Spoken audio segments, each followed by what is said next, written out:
아, 예, 바리바사님 안녕하세요. 예, 안녕하세요.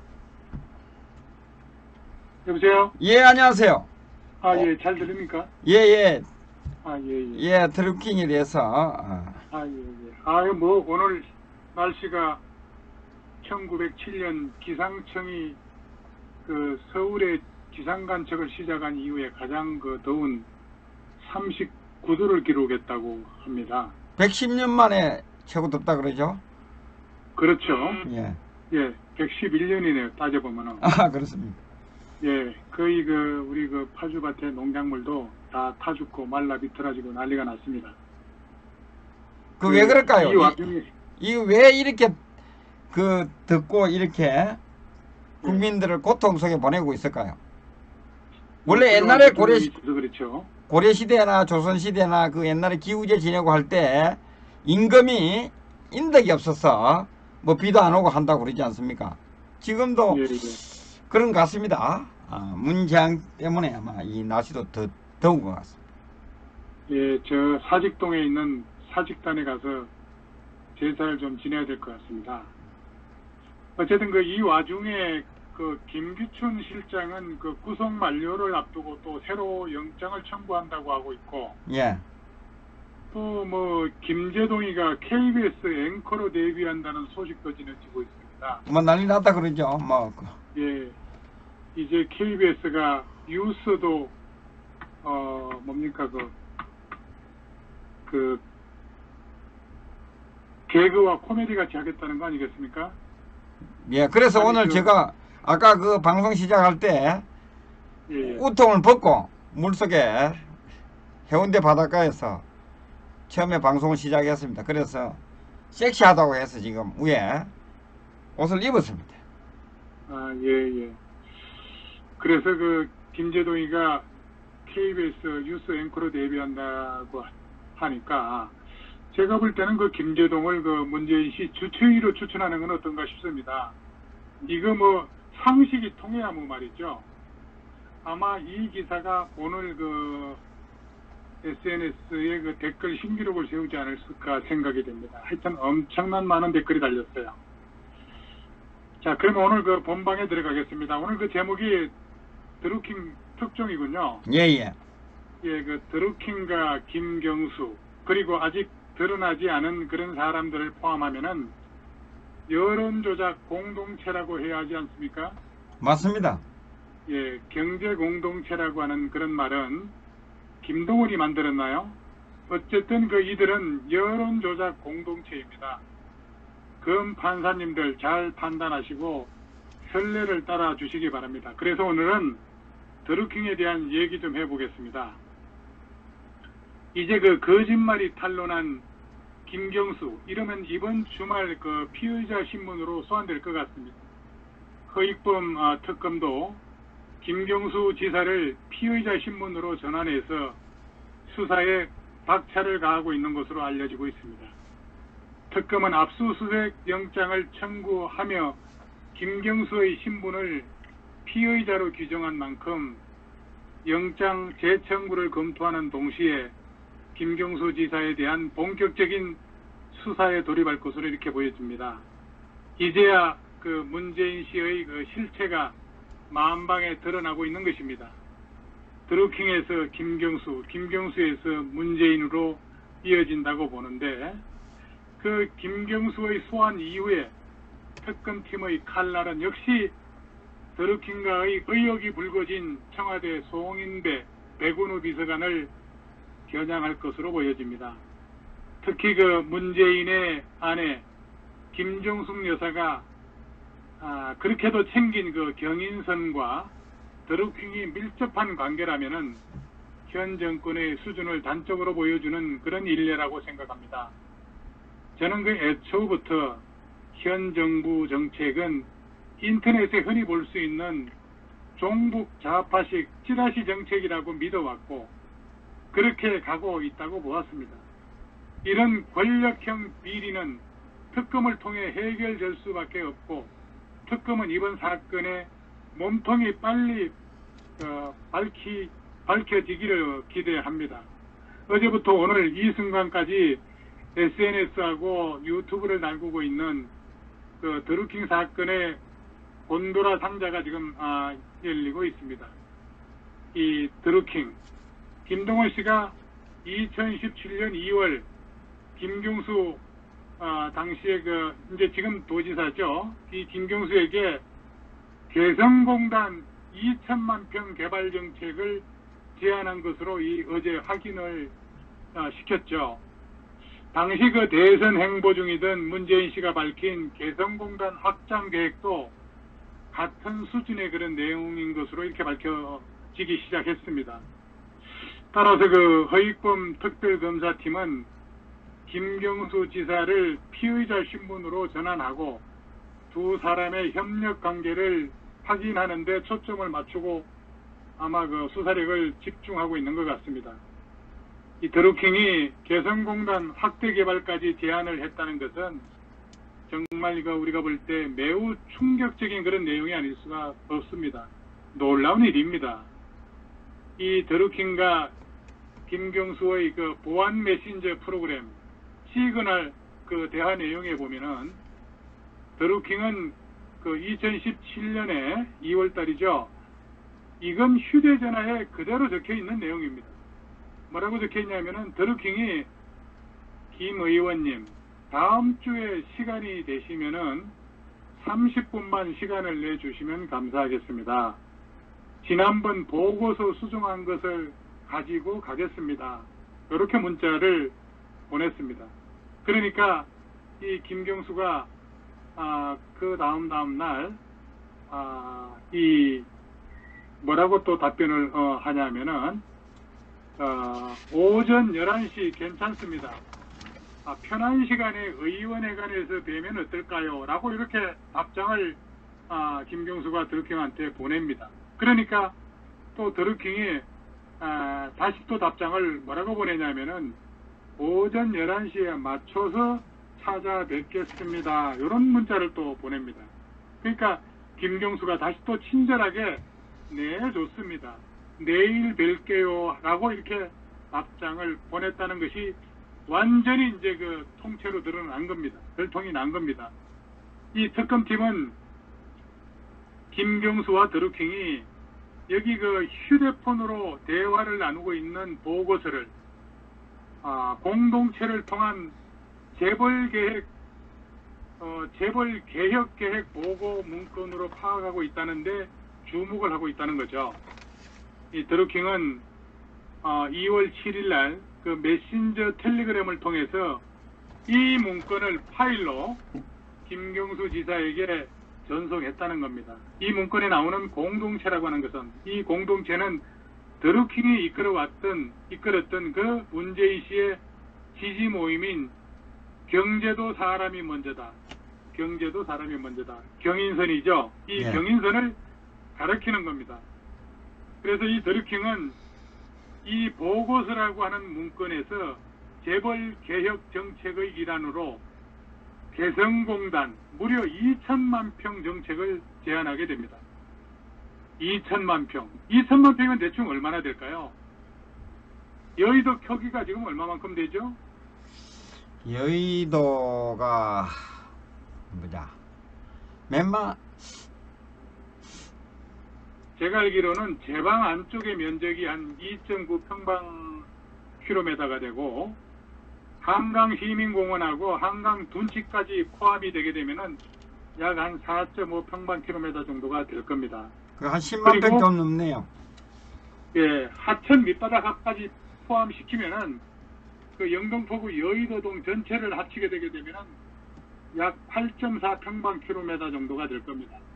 그래서 행정구역상 여의도 전체 면적은 8.4 평방킬로미터면은 30만 평이 안 되네.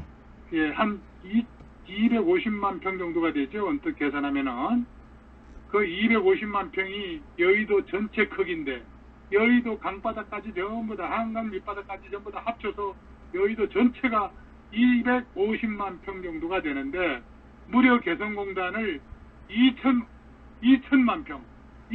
평의 정책을 제안하게 되는 겁니다. 2천만 평이면은 어마어마한 겁니다. 그 개성공단 뭐 저는 뭐 아주 자주 많이 가봤습니다만은 그 개성공단 안에 딱 들어가서 그 한시 방향으로 보게 되면은 그 기술개발소 그쪽 뒤쪽으로 학교도 있고 그러는데 그 넘어서 그 시내까지 다 들어가야지만 한 2천만 평 정도가 될 텐데 이 어마어마한 크기의 그 면적의 이 개성공단을 갖다가 개발하겠다는 그런 정책 제안을 했다는 것은 이거 정말 참 놀라운 일이죠. 이 A4 용지 10장 분량의 이 보고서가 경인선 회원들이 대기업의 소액 주주로서 국민연금공단하고 함께 기업 지분을 최대한 확보하는 것이 핵심이라고 할 수가 있습니다. 지분을 확보해서 대기업의 경영권을 행사할 수 있게 된다면은 문재인 정부 출범 후에 개성공단에 대한 대기업의 투자를 활성시키겠다는 그런 전략이었겠죠. 그래서 요즘 들리는 바에 의하면은 3일 회계법인 같은 곳에서는 아마도 대북 진출 TF가 구성이 돼서 그 대북 진출을 희망하는 업체들을 대상으로 해서 교육시키는 프로그램까지 가동하고 있다는 그런 소식도 제가 최근에 들었습니다. 한마디로 무슨 배짱으로 기업에서 저런 무모한 짓을 하는지 정말 모르겠어요. 떡줄놈은 아직 전혀 준비도 안 됐는데 김치국부터 마시는 꼴이 지금 되고 있습니다. 이 문건에서 드루킹은 재벌 개혁을 통해서 지배력을 확보한 뒤에 기업들의 수익을 증가시킬 그런 비전을 가지고 있어야 한다고 하면서 삼성전자, 다시 말씀드릴게요. 예. 삼성전자 반도체 공장 이전을 예를 들고 있다는데 저는 경악을 금치 않을 수가 없습니다. 이 보고서에 보면은 예를 들면은 삼성전자는 반도체 생산 라인의 개성공단 이전을 추진한다든지 현대자동차의 경우에는 자동차 생산 공장의 이전을 추진하는 등 북측으로서도 세수 확대를 통한 경제 발전을 꾀할 수 있고 우리로서는 기업 경쟁력이 향상되는 윈윈의 결과를 얻을 수 있다고 주장하고 있습니다. 이 보고서에 그대로 써있는 내용입니다. 그리고 드루킹이 김경수 지사에게 이 문건을 전달한 그 이틀 후에 그게 이제 2017년 2월 9일입니다.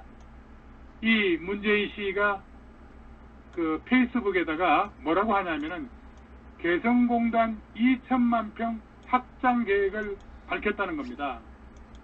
이 문재인 씨는 정권 교체를 이루면은 당초 계획대로 개성공단을 2단계 250만 평을 넘어서 3단계 2천만 평까지 확장하겠다는 그런 의도를 갖다가 드러낸 거죠.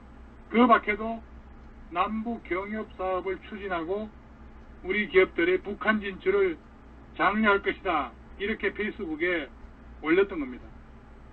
자, 우리는 이 대목에서 우리는 심각하게 짚고 넘어가야 될 게 있습니다. 시청자 여러분 잘 들어보세요. 개성공단은 우리의 의지만으로 이렇게 만들어지는 게 아닙니다. 과거에 그 우리 기업들이 북한의 개성공단에 모든 물자가 들어가는 것은 코콤이라고 하는 그런 국제협약에 따라서 미국의 감시를 다 받게 되어 있습니다. 공산권에 반입해서는 안 되는 전략 물자를 말하는 거죠. 과거에 그 노트북 하나도 못 가져 들어갔습니다. 그렇다면은 삼성 반도체나 현대자동차 생산공장 이전이라고 하는 것은 이거야말로 감히 상상할 수 없는 거죠.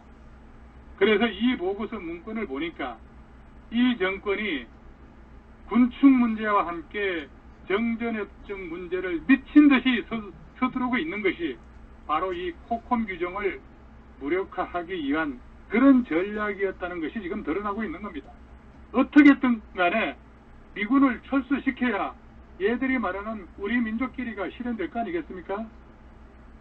그리고 2천만 평이면은 규모가 얼마나 큽니까? 그러니까 전방사전을 2개 줄이겠다고 하는 것도 모두 이런 맥락에서 추진됐을 겁니다. 사전이 축소가 되니까 병력 감축하고 또 사병복무기간 축소도 당연했을 거고 또한 보수적 시각을 갖고 있는 군 부대를 무너뜨려야 하는데 이러한 차원에서 기무사 계엄령 사건을 덜추어내서 온 국민들이 안보 불안을 쟁점화시키고 있는 거 아니겠습니까? 맞습니다. 시국이 지금 이렇게 돌아가고 있는데도 햇불당이라고 하는 그런 놈들은 꿀먹은 벙어리 마냥 아무 소신도 없고 640만 불 먹은 김양숙을 찾아가서 면죄부를 주는 행태를 하면서 김병준이라는 사람을 끌어들여서 보수 계멸에 기름을 불어넣고 있는 겁니다. 이 햇불당 놈들이. 맞습니다. 그래서 하루빨리 햇불당은 해체시키는 것이 태극기 세력이 해야 될 일이라고 보는 겁니다. 자, 다시 본론에 들어가서 더루킹이 재벌 정책과 관련해서 김경수와 구체적인 의견을 나눈 정황도 계속 지금 드러나고 있습니다. 특검팀은 어제 더루킹을 불러서 김경수하고 단순한 친분 이상의 관계를 유지했는지에 대해서도 추궁하고 있는 것으로 지금 알려졌습니다. 이거야말로 너무나 뻔한 사실 아니겠습니까? 이미 다 밝혀진 사실입니다. 상황이 이렇게 급진전되고 있음에도 불구하고 특검팀이 김경수 지사 관사를 압수수색하기 위해서 영장을 청구했지만은 법치의 근간이라고 할 수 있는 법원에서 기각됐다는 것은 이 정권의 썩은 냄새가 나는 법원이 전력을 다해 이 사건을 맡고 있다는 그런 의구심을 떨쳐버릴 수 없다고 봅니다. 시청자 여러분, 그렇게 생각하지 않습니까? 하수구입니다. 하수구. 썩은 냄새가 아니라. 예.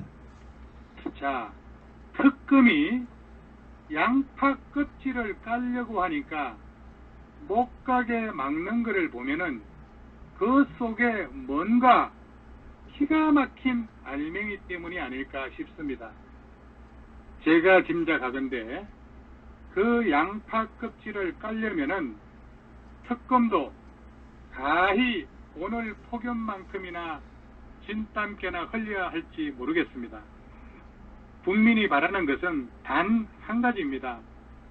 바로 그 양파 속에 숨겨진 그 기막힌 열매가 보고 싶으니까 특검은 서서히, 이 중국말로 말하면 만만리입니다. 만만리로 피를 말려가면서 그 양파 껍질을 까주기 바랍니다. 올 4월 14일 김경수는 드루킹과의 관계를 둘러싼 논란이 불거지니까 긴급 기자회견을 열어 뭐라고 했습니까? 이때 김경수는 뻔뻔스럽게도 다시 드루킹과는 의례적으로 감사 인사만을 주고받는 그런 사이라고 말했지 않습니까? 그리고 수시로 연락을 주고받는 사이가 아니다, 이렇게 분명히 밝혔습니다. 특검에서 조사해 보니까 거짓말이 다 들통이 나고 있는 거 지금 아니겠어요? 그뿐만 아니라 대선 전에 메시지를 주고받았느냐는 이런 물음에 대해서도 주고받은 것이 아니다, 주고받은 것이 없다라고까지 명백한 거짓말 해명을 했다는 것이 이제 특검 조사에서 분명하게 드러나고 있습니다. 자, 그렇다면 그동안 검찰과 경찰은 뭘 조사했습니까? 그럼에도 불구하고 서울지방청장 이주민은 이에 대한 공로가 인정되어 유임된 겁니까? 지금 이 정권이 국민을 상대로 국가를 이렇게 운영하고 있습니다. 아무튼 드루킹 댓글 조작 사건을 수사하는 허익범 특검팀은 수사기간 연장 요청이 이제 8월 25일까지 특검 수사를 종료하기로 이렇게 결정을 했습니다.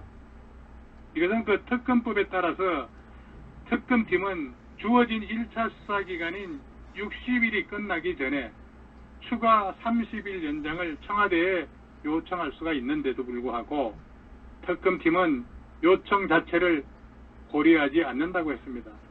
아마 제가 볼 때는 여기에 어떤 전략이 숨겨져 있나 이렇게 생각이 됩니다. 한마디로 배수의 진을 치고 이제 남은 25일이죠. 25일간의 그런 수사기간에 총력을 기울이지 않겠나 이렇게 생각이 됩니다.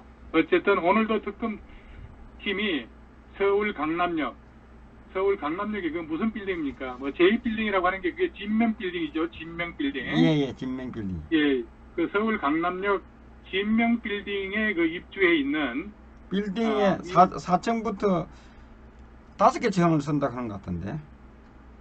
아니요 6개 층을 쓸 겁니다. 아, 4층부터요? 어쨌든 그 1차 수사 기한이 끝나는 8월 26일부터는 그 이제 그 이 특검팀이 입주해 있는 그 6개 층 중에서 2개 층만 이렇게 사용하겠다고 이렇게 얘기를 하는 것 같습니다. 이건 그 1차 수사 기간이 끝나면은 이제 사무실을 2개 층으로 줄이고 그 2개 층에서 이제 공소 유지를 위한 최소 인력만 남게 된다는 것이겠죠. 그러니까 그 위에 위층이 지금 현재 사용되고 있는 아마 8, 9층만 사용하게 되는 게 아닐까 이렇게 생각이 됩니다. 이건 뭐 제 생각입니다만은 어쨌든 그 특검팀이 수사 연장을 하지 않는 이유는 과거에 그 박영수 특검의 선례가 있어서 내부적으로도 수사 연장을 요청해도 이 문재인이 또 승인되지 않을 것이라고 하는 그런 회의론 때문이 아닐까라는 생각이고요. 이 때문에 특검팀은 수사기간 연장 여부 자체를 변수에서 제외하고 남은 그 25일의 수사기간을 아주 구체적이고 계획적으로 진행한다는 그런 방침을 정한 게 아닌가 생각이 됩니다.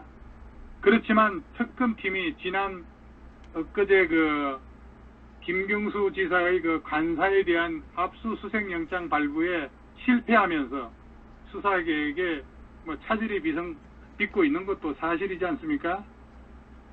그렇지만 어제 특검이 그 전날 오후에 김경수 지사에 대해 업무방해 혐의를 적용해서 간사에 대한 압수수색 영장을 청구했지만은 이 서울중앙지법이 늦은 밤에 영장을 기각을 해가지고 압수수색은 도루묵이 됐죠. 그러면서도 정확한 기각 사유는 말하지 않고 있습니다. 어쨌든 특검은 압수수색 영장을 청구하면서 이 김경수의 신분을 피해자로 규정을 한 만큼 김경수에 대한 본격적인 수사에 우리 모두는 기대를 걸어봐야 할 겁니다. 어찌됐든 이 김경수 얼마나 뻔뻔스러웠습니까? 이 김경수는 거짓 언론에 대해 법적 책임 운운하더니 자신의 거짓 해명에 대해서 이제 대답해야 할 거 아니겠습니까? 정말 생긴 거와는 완전 딴판으로 거짓말도 잘도 둘러대더니 이제 뭐라고 할까요? 이거야말로 아날로그에서 디지털화된 범죄의 진화현상이 아닐까요? 청와대 캐비넷 뒤져서 찾아낸 문건이라며 생방송하는 임종석의 그 박근혜 대통령 구속연장 그리고 시그널과 같은 진화된 범죄의 실상을 이제라도 무지한 국민들이 깨닫게 됐으니 참 그거 생각하면 다행입니다. 여론조작은 국민을 호도한 죄 이보다 더 클 수는 없습니다. 많은 분들께서는 최순실과 비교하는 그런 분들이 많으신데 이는 너무 너그럽게 봐준 거 아닌가 싶습니다. 이번 드루킹 사건은 국민의 눈과 귀를 가리고 막은 국민을 향한 그런 대역죄를 저질렀다고 봅니다. 그래서 이번 특검은 대선에서 국민을 기만한 자들을 발본색원해서 차후 여론조작이 없는 정의로운 사회의 초석이 되게 할 그런 의무가 있다고 봅니다. 해서 특검에 보다 강력한 힘을 발휘할 수 있도록 우리 태극기 국민들도 힘을 모아 주어야 된다고 봅니다. 어쨌든 김경수는 먼저 간 두 양반처럼 의리를 중하게 여기는 인물일 수 있으니 만일 본인이 노회찬과 같은 길을 가겠다고 따르면은 이 모든 업무와 조작 사건이 다 덮여버리는 불상사가 생기게 될 수도 있습니다. 그래서 빨리 신병을 확보해야 합니다. 절대 노회찬과 같이 영웅을 만들어줘서는 안 됩니다. 국가의 건강을 흔들어 놓은 댓글 여론 조작 사건의 전모와 그 몸통이 밝혀져서 사법 처리 받을 때까지 김경수를 보호해 줘야 할 겁니다. 결코 노무현같이 되어버려서 모든 뇌물과 비리 의혹이 다 덮어버리고 오히려 성군으로 추앙받는 어처구니 없는 실수를 두 번 다시 범하게 해서는 절대 안 될 겁니다. 이제 특검은 빨리 서두려야 합니다. 더 늦기 전에 이번 사안 한 가지로 정권이 완전히 뒤바뀔 수 있습니다. 더럽게 누명 씌우고 마녀 사냥질 해서 잘 해나가던 정권을 뒤집고 더럽고 추악하고 가정스럽고 더없이 사악한 방법으로 정권을 취득했다면 그냥 물러날 정도가 아닙니다. 대국민 사기죄로 처단해야 할 것입니다. 계속 드루킹 관련 수사에 법원이 거부하는 건 법이 아니라 더러운 집단이죠. 결국 유전무죄, 무전유죄가 정당화되고 정치 개입이 기정사실이라는 겁니다. 그러한 국가, 경찰, 검찰, 법원을 어떻게 믿으며 자익들은 이번에 무엇으로 또 변명의 소리를 늘어놓을까요? 우매한 국민이 아니라 국민의 눈과 귀를 또다시 진실을 듣고 거짓과 사탕발림으로 국가를 운영해서는 안 되겠죠. 마침내 피의자로 전환된 김경수. 문재인 씨 김경수 보고 뭐라고 했습니까?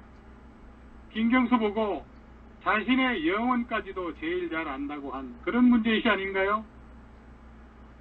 그리고 김경수의 5.18 유공자 증명서가 얼마 전까지 SNS를 엄청 갈구었습니다. 그거 보셨죠? 선생님. 예. 그 5.18 강주 사태 때 이 김경수라는 양반이 김경수가 불과 12살이었습니다. 나이를 따져보니까. 12살이었대. 5.18 강주 사태 때 이 김경수가 불과 12살이었는데 어떻게 민주화운동 국가유공자로 선정돼서 국민의 혈세를 빨아먹고 사는지 특검은 그 배경도 까발려 철저히 조사해야 할 것입니다. 문재인의 연설문은 드루킹, 김동은이 김경수의 요청으로 핵심 내용, 그 재벌개혁 방안까지 만들어주고 완성한 연설문을 봐주고 자문까지 받아서 국회 포럼에 나가서는 자신의 주장처럼 늘어났습니다. 지금 경제정책도 그거 아니겠습니까? 김동원과 장하성 그리고 김상조의 정책 그렇게 알맹이도 주고 홍보까지 해줬는데 대통령이 돼서 달라는 일본 대사 그리고 오사카 총영사 자리도 하나 안 줬습니까? 저 같으면 장관 자리 5개는 줬을 것 같아요. 김경수 씨 심부름을 똑바로 해야지. 점심 한 그릇도 공짜가 없다는데 알맹이만 쏙 빼먹고 홍보까지 시켜먹고 시침이 됐습니까? 그 많은 낙하산 하나 태웠으면은 잡음 없었지 않습니까? 요새 연출은 탁현민이 그때 그건 드루킹이 그러면서도 여유 있게 지금 휴가까지 가서 즐겁게 생활하고 있습니다. 끝은 몰라도 참 할만한 거리 같습니다. 그리고 제주 해군기지 한미 FTA 거짓 선동 국정원이 댓글 반박했다고 정치 개입했다고 징역 보낸 건 여기에 비하면 코미디입니다. 드루킹 사건이야말로 국정농단과 혹세무민의 총결정판이 아니겠습니까? 머저리 국민들이 있는 머저리 나라, 이게 바로 한국입니다. 저런 자를 뽑은 경상도, 문재인을 뽑고 전라도의 권력을 몽땅 뺏긴 경상도, 노무현에 이어 문재인까지 월굴마담 뽑고 이익은 다 전라도로, 충청도가 멍청도가 아니라 경상도가 멍청도 아닙니까? 노회찬의 자살은 그래도 일말의 양심의 가책이 있는 자살입니다. 그보다 더 많은 죄를 짓고도 존재하는 존재 가치조차 없는 인간들이 어디 한둘인가요? 민주인권을 앞세워 돈놀이, 권력을 향유하는 정치인들이 어디 한둘인가요? 이 정부에 이런 인간형이 가득합니다. 입으로는 민주를 외치고 인권을 외치는 것은 권력을 잡고 돈 벌기 위한 수단임을 우리 국민들은 다 잘 알고 있습니다. 그 대표적인 인물이 가짜 인권 변호사 이재명, 논문 표절자 김상곤이, 안희정, 정봉주, 고원 등등 좌파라기보다는 정말 가짜 좌파 패거리들이죠. 이런 행적을 본인이 잘 알고 있었던 김경수가 분명히 큰 문제가 될 것을 뻔히 알았기에 경남도지사 출마를 포기한다고 발표했을 때 만류했던 분들께서는 드루킹의 공작을 전혀 몰랐을까요? 만일 시연에 같이 참석했다는 증거가 나오면은 그때 어찌하겠습니까? 한번 제가 유심히 지켜볼 겁니다. 최근의 사법농단하고 기무사 문건은 이런 엄청난 일을 덮으려고 맞불 작전을 한 것은 아닐까요? 이런 기가 막힌 발상을 해서 물타기 전술을 구사한 모사꾼은 과연 누구이겠습니까? 시청자 여러분. 특검이 이 모든 국민들의 의혹을 속 시원하게 밝혀줬으면 좋겠습니다. 겁먹은 법관들은 더 이상 특검 수사를 방해하지 말아야 합니다. 이 정도면 드루킹 여론 조작 대선 개입 사건은 결론이 난 거라 할 수 있습니다. 이제 특검의 용기 있는 그런 결단만 남았다. 저는 이렇게 생각합니다. 그런데 요즘 묘하게 변해가는 것을 감지하게 되는데 잠깐 제자리로 돌아왔던 TV조선이 정권 비판에서 슬그머니 지금 빠지는 느낌을 지금 받고 있습니다. 그리고 우파 국민의 가려운 데를 시원하게 긁어주었던 YC 그리고 CC 이런 사람들이 지금 어느 날 슬그머니 TV나 유튜브 화면에서 지금 사라지고 있습니다. 이건 아마 보이지 않는 손이 작동한 건 아닐까요? 우리 허준쌤 참고하기 바랍니다. 저도 생계를 위해서 떠날 준비를 하고 있습니다. 제대로 된 야당이 있다면은 드루킹 같은 천인공노할 만한 그런 만행을 명백히 밝혀 정권 교체를 해도 벌써 했을 텐데 주사파 반역도당의 헌법을 위반한 조직적 반란에 부안해동 박근혜 대통령을 마녀사냥 불법 강건 정권을 상납한 천하에 상종 못할 배신자들이 야당 노릇을 하고 있으니 나라 꼴이 이렇게밖에 돌아갈 수 없다는 것이 화가 납니다. 저뿐만 아니겠죠. 그럼에도 불구하고 아무리 거짓과 위선, 선동, 여론조작으로 사실을 가리려 해도 결국엔 진실은 드러나게 되어 있습니다. 반드시 진실은 드러납니다. 무능한 좌파 정권의 거짓이 하루속히 드러나 망가지는 우리나라가 제대로 세워지기를 간절히 바랍니다. 특검은 대한민국이 정말 자유민주주의 국가라고 하는 것을 국민이 인식할 수 있게 법에 따라 자고 우면 않고 소신대로 수사해서 자기네들 세상인 양 여론조작을 이끈 김경수하고 경찰 수사를 지휘하면서 철두철미한 수사를 하게 하여야 함에도 도표를 한 이주민 서울청장 이런 양반들을 구속수사 못하면은 똑같은 무리들로서 국민의 영원한 역적 소리를 안 듣도록 그렇게 특검이 노력해야 할 것입니다. 자, 오늘 여기까지 하겠습니다. 감사합니다.